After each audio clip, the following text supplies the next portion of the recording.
કલ્પના કરો, દુનિયાનો સૌથી ખતરનાક જંગલ, ચારે તરફ અંધકાર, જંગલી જાનવર અને અનંત લીલાશ. અને એ જ જંગલના બિલકુલ વચ્ચે એક માણસ છેલ્લા 6 વર્ષથી જમીનને સ્પર્શ કર્યા વગર માત્ર એક ઝાડ પર જીવતો રહ્યો. પ્રશ્ન એ છે કે એ માણસ ત્યાં ગયો જ કેમ? અને સૌથી મોટો પ્રશ્ન, એટલા વર્ષો સુધી જીવતો કેવી રીતે રહ્યો? આજની વિડીયોમાં આપણે જાણવાના છીએ ડેનિયલ ફોસ્ટરની અદ્ભુત અને હેરાન કરી દે તેવી સચ્ચી કહાની. 1937માં ઇંગ્લેન્ડમાં રહેતો એક યુવાન હતો જેનું નામ હતું ડેનિયલ ફોસ્ટર. તેનું શિક્ષણ પૂરું થઈ ચૂક્યું હતું અને ઘણા વર્ષોથી તેના મનમાં એક જ સપનું હતું, એમેઝોનના જંગલને પોતાની આંખે જોવાનું. ડેનિયલને જંગલો વિશે વાંચવાનો ખૂબ શોખ હતો, ખાસ કરીને એવા વિસ્તારો જ્યાં માનવ ઓછો અને પ્રકૃતિ વધારે હોય. તેના માટે આ એક નાનકડું સાહસ હતું. ડેનિયલે પોતાના 2 મિત્રોને આ વાત કરી, માર્ક અને ઇથન. 4 દિવસનો પ્રવાસ અને પછી પાછા ઘરે. ત્રણેય નક્કી કર્યું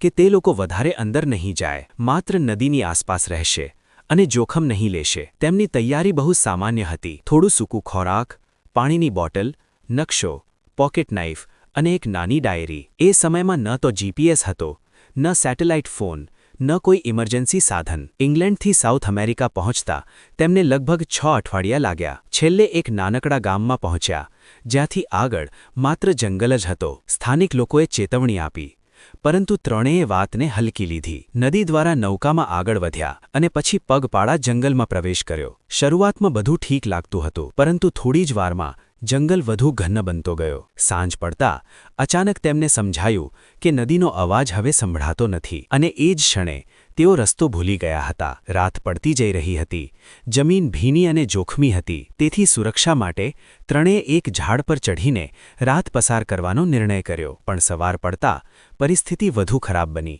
રસ્તો શોધવા માટે ત્રણેય અલગ અલગ દિશામાં ગયા. થોડી જ મિનિટોમાં ડેનિયલને મિત્રોની અવાજો દૂર થતી લાગી અને પછી સંપૂર્ણ શાંતિ. ડેનિયલ સંપૂર્ણ રીતે એકલો પડી ગયો. ડેનિયલે ફરી એ જ ઝાડ પર પાછા જઈ રહેવાનું નક્કી કર્યું. જમીન પર ઉતરવું એના માટે જોખમ બની ગયું હતું. ધીરે ધીરે એ ઝાડ જ તેનું ઘર બની ગયું. પાંદડાથી છાંયડો, ડાળીઓ પર બેસવાની જગ્યા અને વરસાદનું પાણી, એ જ તેનો જીવન આધાર. ખોરાક ખતમ થયો, શરીર નબળું બન્યું, પણ ડેનિયલે હાર માની નહીં. દિવસો મહિનામાં બદલાયા અને મહિનાઓ 6 વર્ષ સુધી ન જમીન પર ઉતર્યો, ન કોઈ માનવીને મળ્યો. એક દિવસ જંગલ ઉપરથી એક હેલિકોપ્ટર પસાર થયું. ડેનિયલે બધી શક્તિ લગાવી, હાથ હલાવ્યો, ડાળીઓ હલાવી અને આ વખતે કિસ્મતે સાથ આપ્યો. રેસ્ક્યુ ટીમે ઝાડ પર બનેલી ઝૂંપડી જોઈ અને ત્યાં એક જીવતો માણસ. જ્યારે ડેનિયલને બચાવી ઘરે લાવવામાં આવ્યો ત્યારે તેના માતાપિતા એને ઓળખી પણ ન શક્યા. પરંતુ હકીકત સામે આવતા આંસુ રોકાઈ ન શક્યા. જે દીકરાને 6 વર્ષ પહેલાં મરેલો માન્યો હતો એ જીવતો હતો, માત્ર દુનિયાથી ખૂબ દૂર. આ કહાની આપણને શીખવે છે કે માનવને જીવન શક્તિ અને આશા ક્યારેય ઓછી નથી થતી. જો તમને આ કહાની વિચારમાં મૂકી ગઈ હોય તો વિડિયો જરૂર શેર કરજો અને આવી જ સચ્ચી સર્વાઇવલ સ્ટોરીઝ માટે ચેનલ સાથે જોડાયેલા રહેજો.